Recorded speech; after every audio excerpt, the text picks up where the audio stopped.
All right, good morning and welcome everyone. Thank you for joining us today. My name is Steve Meek. I'm the Regional Sales Manager for the Midwest region of the United States.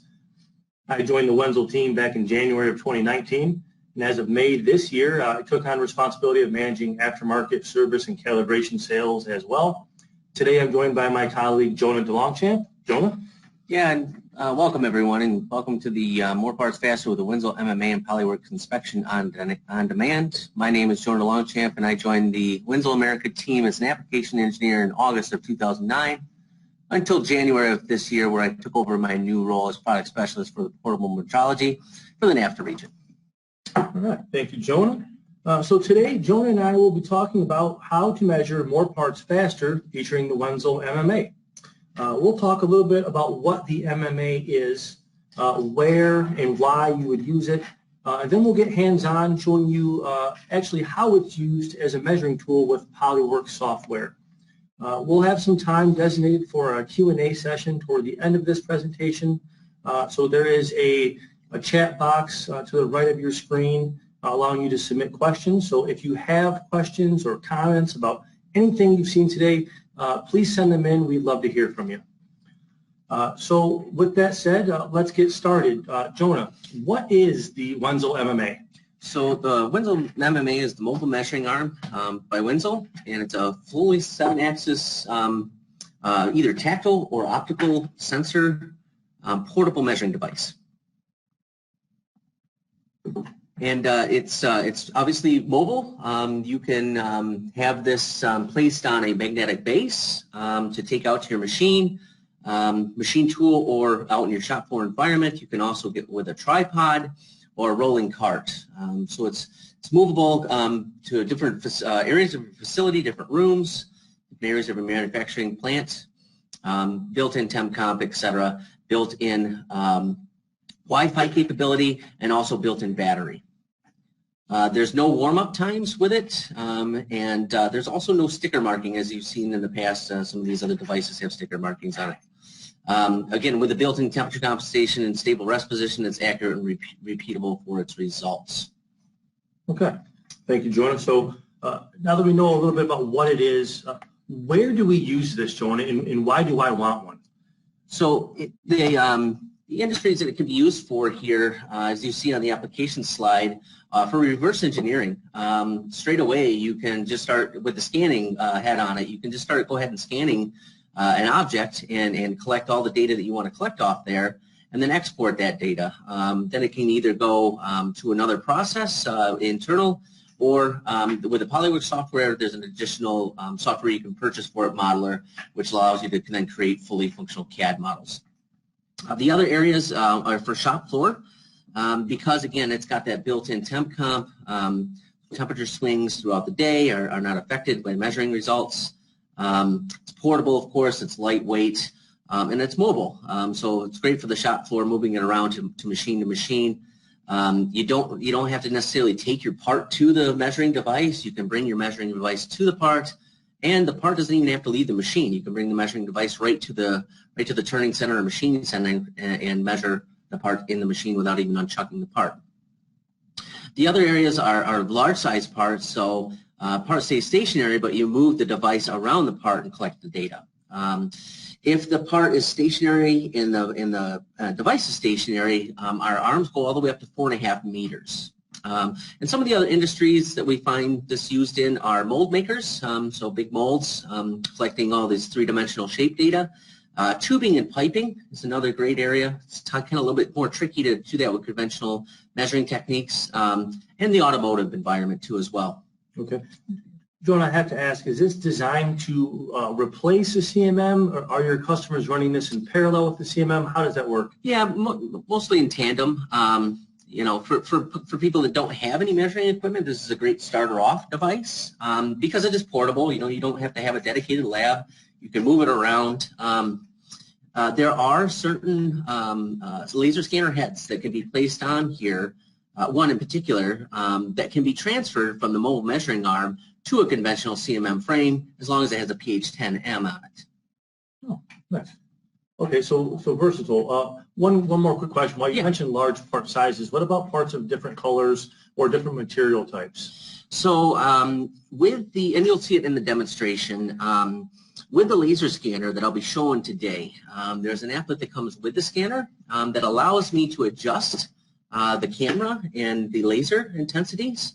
But there's a really great little switch in there I'll show you. It's called automatic integration. So the laser automatically adjusts itself as you traverse over different colored materials. Okay. Nice. Looking forward to seeing that, Jordan. So, okay, so me as more of a traditional CMM guy, I'm used to a controller, a hand box. I don't see any of that here. I just see the arm. So how do we actually use this thing? So there is 7 axes to it.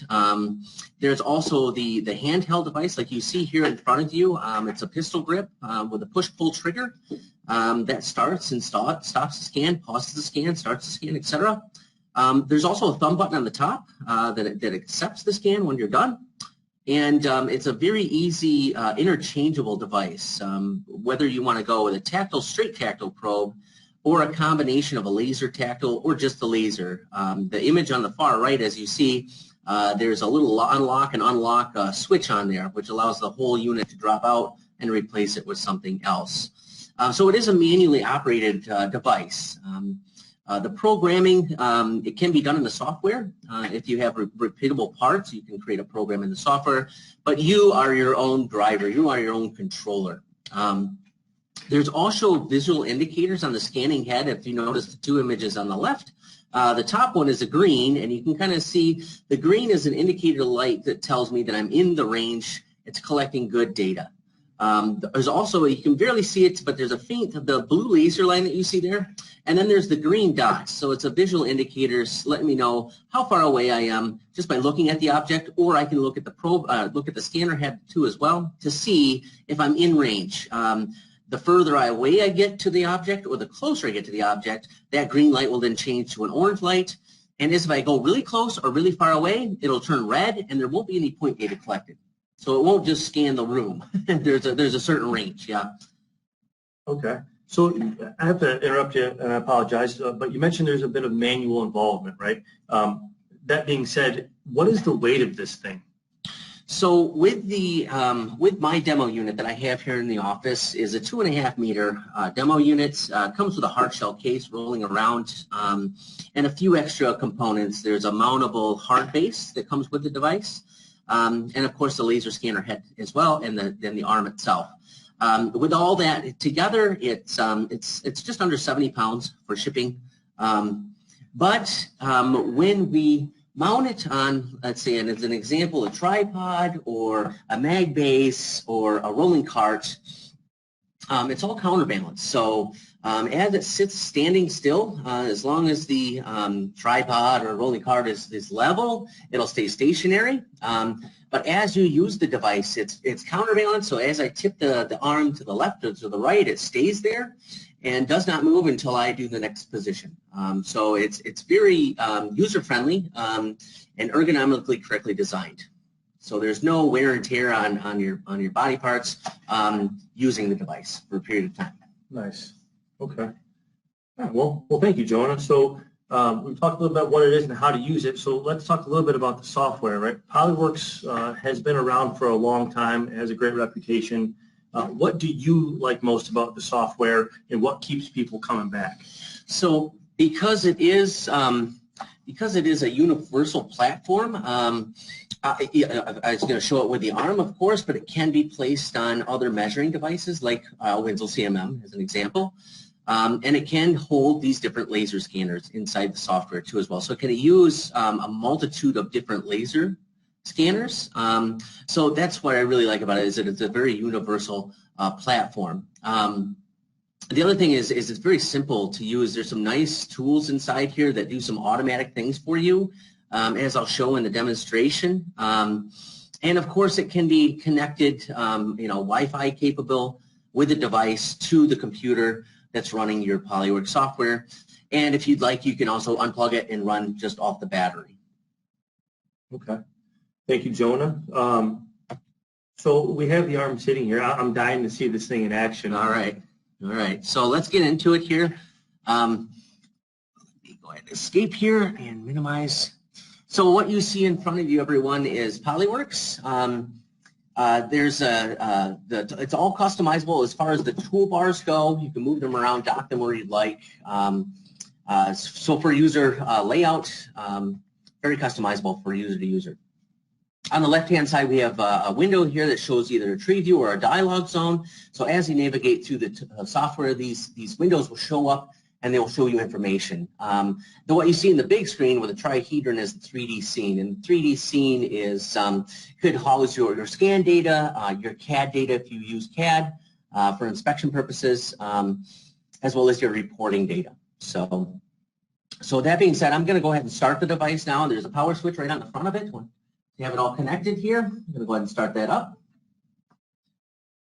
And as I begin scanning, everyone, the computer audio I have turned down a little bit, but it's a nice thing to have turned on for as it collects point data, you can hear the data coming through. So not only can you use your ears, but you can also use your eyes to see where you're scanning, but you can also use the ears to detect, are you scanning? Yes. So once the unit is powered on here, I'm going to go ahead and select here what I'm going to tell Polyworks I'm connecting to. Okay, so I'm going to go down here to the plugins and our plugin for the scanner and let the device connect. And here I can show right away what I was mentioning before in the video settings here. Here is the video settings for the scanner itself. Okay, and here I have the ability to adjust with a slide bar through different colors, and this is what I was mentioning before about this automatic integration. So when I turn the switch on, you can see that it automatically adjusts itself to wherever the laser is pointing at and seeing right now. And as I move across different objects, this will automatically adjust these integration times. So the other thing we have down here is a nice slide bar. Okay, so as I slide from right to left here, from comfort to quality, you can see that the window becomes a little bit smaller as I go closer to quality.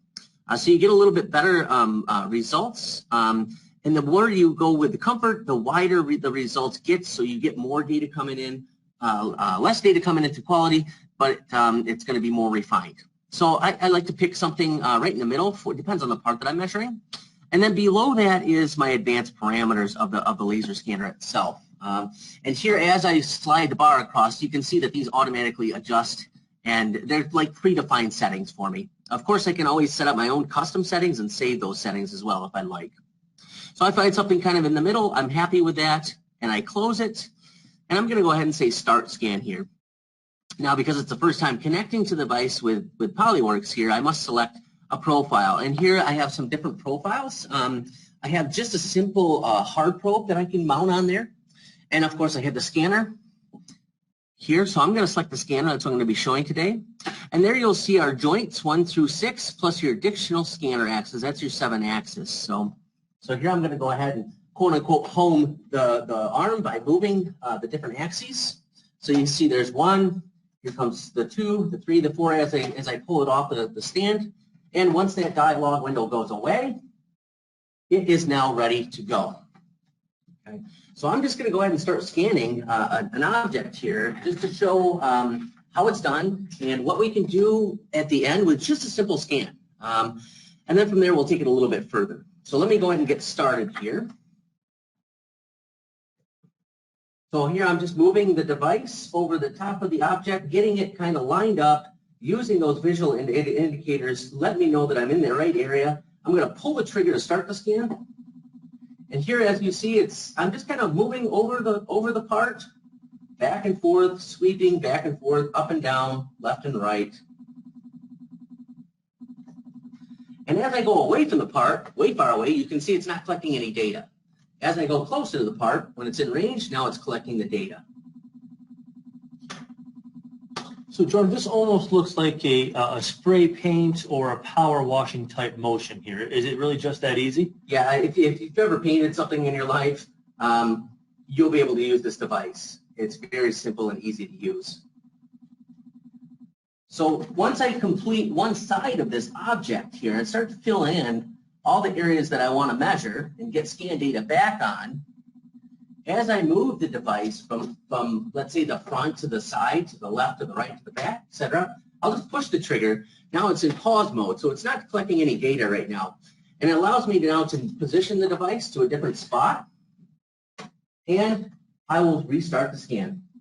So essentially, it's one scan pass, one scan object that you get back returned. But it could be made comprised of multiple different paths.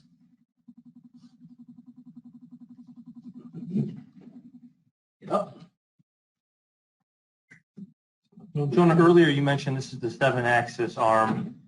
Being a traditional CMM guy, again, I'm used to hearing 3-axis and now 5-axis. What do you mean by the 7? Where are those axes at? So the 7 are, there's 2 at the base, the shoulder, if you will. There's 2 at the elbow, and then there's the additional 3 at the wrist. Those comprise to make up the 7 axes of the mobile measuring arm. Okay. And what about battery life? I don't see that. We're not really plugged in. We're just running off the arm's battery. How long can you take this thing out on the floor without having to recharge or plug in? So it depends on what you're doing. If you have the laser scanner like I'm doing now, the battery life for laser scanning is 4 hours. And if you're just doing tactile probe and no laser scanning, the battery life doubles, creates 8 hours of battery life. Okay. So here I'm almost complete with the scan. As you notice on the image there, as I move the device around, Polyworks automatically adjusts and gives me the view that I'm looking for. So it's always looking directly normal to the scanner. So it's real easy for me to see if there's a hole in the data that I might have missed, because I'm only human. So I'll try and get in the bores a little bit here on this object here. So yeah, basically just painting the part, if you will. That's what I like to call it. Jonah, you mentioned 4 hours scanning, 8 hours tactical. Do you find most of your customers are using one or the other, or both? Typically what people use this for is with the laser heads on there, and they want to do what I'm doing right now, and they want to collect lots of data. And whether or not they're using that data to analyze against a nominal CAD file, as an example, or extract objects out of the scan data, like circles, planes, etc., to then analyze, you can do that. Or when I get done here in a second, here I can show you just how quick and easy it is to export this data out as a reverse engineering tool, as an example. So I'll do a couple different things. But yeah, most people, they use this to make sure that their process is going smoothly out on the shop floor by analyzing the scan data back to the CAD data. So there I've completed a pretty good scan of this part. You know, of course, I'm only human, so I did miss some holes, but that's a pretty good representation of what this part is. You know, obviously I could come back in here and get a little bit more there, etc. But at this point here, I'm going to go ahead and say end scan here.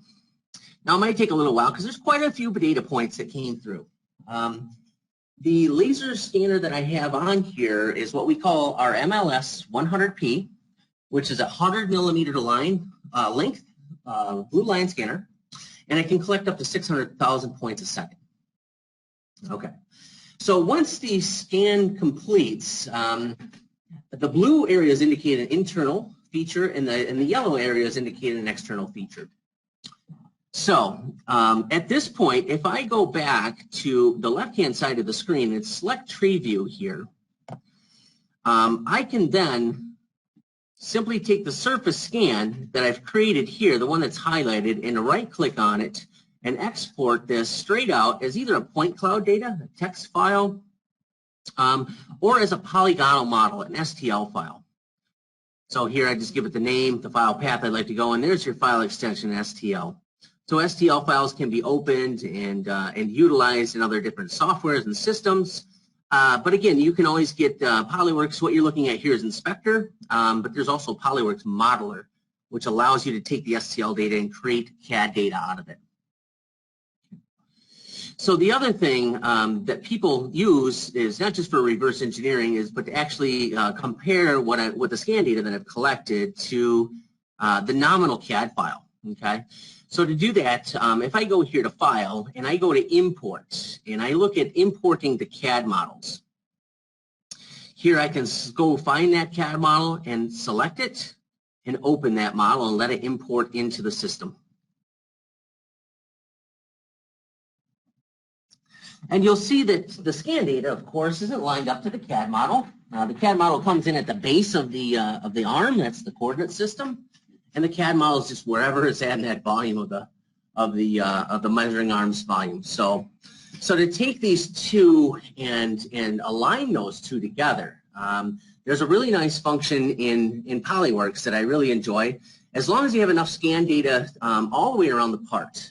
If I do this, I can go to alignments, and there's several different alignments tools inside here, but I'll show you this one here. And this is the best fit. Yeah, so it's the best fitting alignment, the data that I've collected to the reference object or the CAD model. Okay.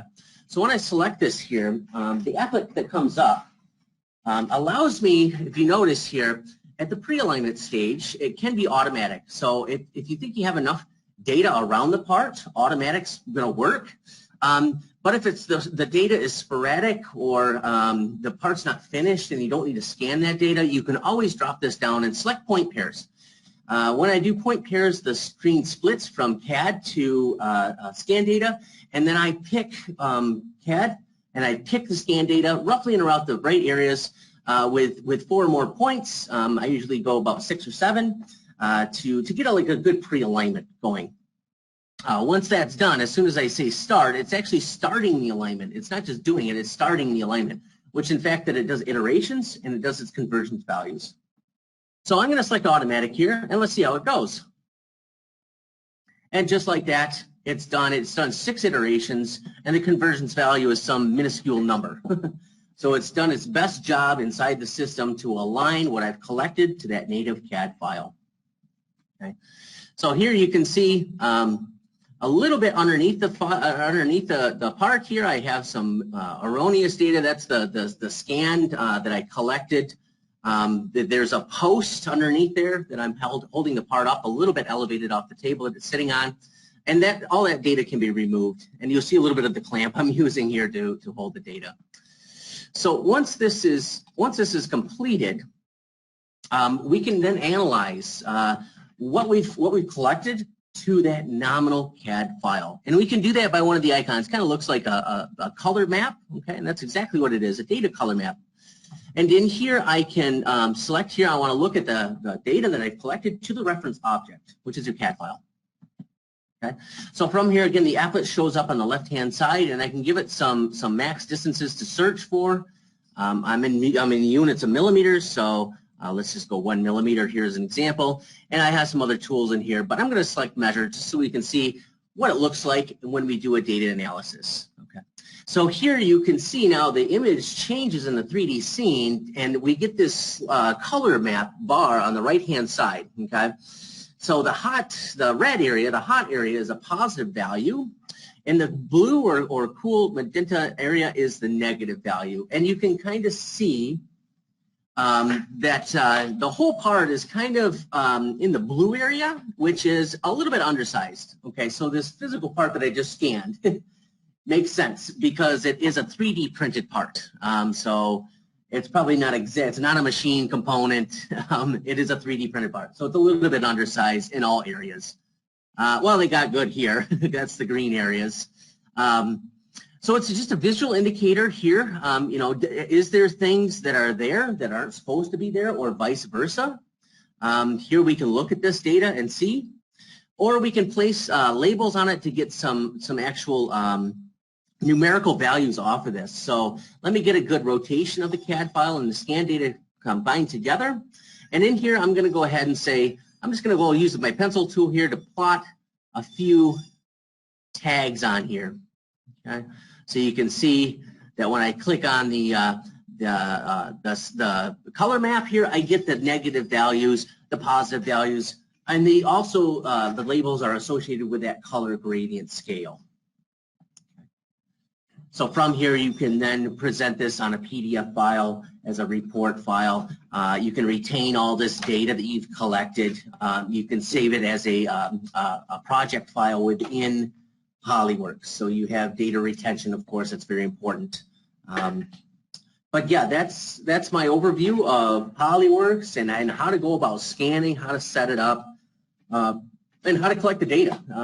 So within 10 minutes here, I've done all the data collection, I've connected, and I've done my analysis, or even exported that scan data out as a reverse engineering, an STL file or a point cloud. Okay. Well, thank you very much, Jonah. That was very nice. Appreciate you walking us through Cordis. Just to kind of recap from today, we talked about getting portable with the Wenzel Mma and demonstrated how it's used utilizing Innovametric Polyworks. I mentioned earlier that we'd leave some time for Q&A toward the end of the presentation, so at this time I would like to kind of open that up for discussion. It looks like we've had a handful of questions submitted, so let's take a peek at those. From the audience here, Jonah, what types of data can you export from Polyworks? Okay, so we briefly touched on that earlier. Let me get out of here. Let me go back into Polyworks. So the scan data that I've collected can be just point cloud data. If I go here and I select the export functionality here, well, there's all the export tools in here, and Polyworks can be used.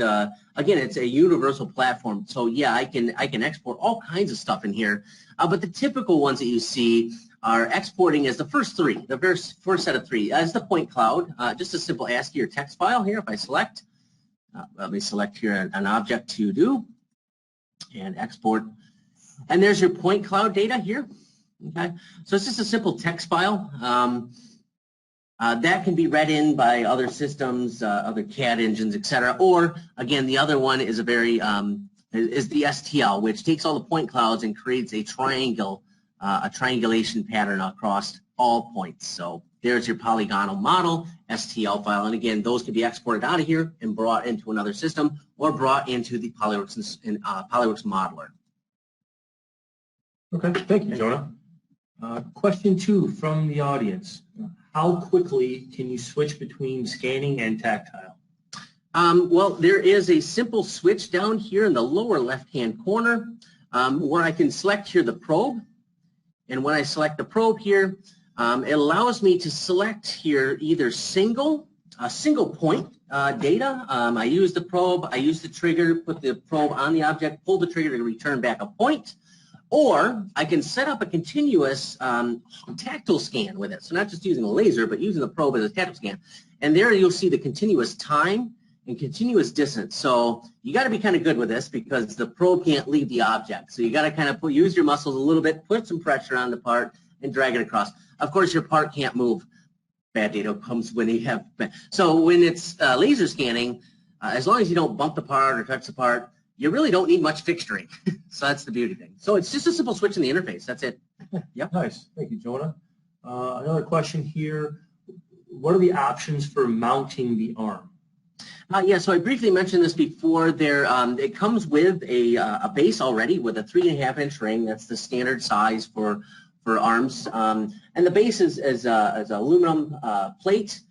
With some holes in it. You can bolt to a surface plate, some kind of flat table if you desire. There's also a magnetic base you can get, very strong magnetic base for mounting on a steel platform. There's also a tripod, so you can have a tripod set up that's adjustable in height. And there's also rolling carts, which is great for transporting within one facility. Tripods are great if you're moving from plant to plant, if you will. Okay. Thank you, Jonah, and thank you, everyone, for the questions. We are creeping up on our time limit here, so I just want to say thanks again to everyone for spending your time with us this morning. It means a lot to Jonah and I. We do have a list of questions we have not been able to get to, but we have your contact info, and we will follow up with you on those in the next couple of days. The slide that you're looking at now contains some contact info from Jonah and I, and also a link where you can find more info about what we've shown today. I'll leave this slide up for the next couple minutes here before we conclude, should anyone want to reach out between now and our follow-up. But that'll do it for us today. Thank you very much for joining us for More Parts Faster with the Wenzel Mma. We'll talk to you all soon. Have a great day. Thank you, everyone.